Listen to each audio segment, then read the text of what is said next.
In this video, we'll go over the model creation and training step of developing a model-based custom entity type.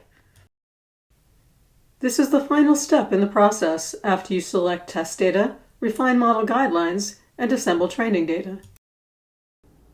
Each model is associated with a selected version of the model guidelines and trains on the training data. On the model training page, when you create a model, you select the version of the guidelines to use.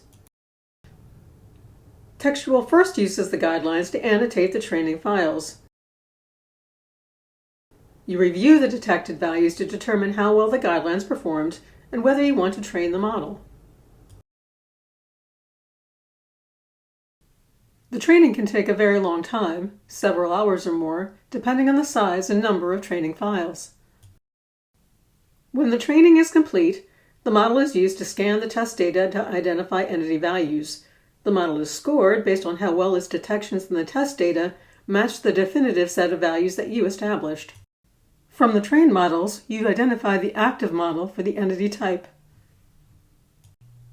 Once the entity type has an active model, you can enable or disable the entity type in your datasets.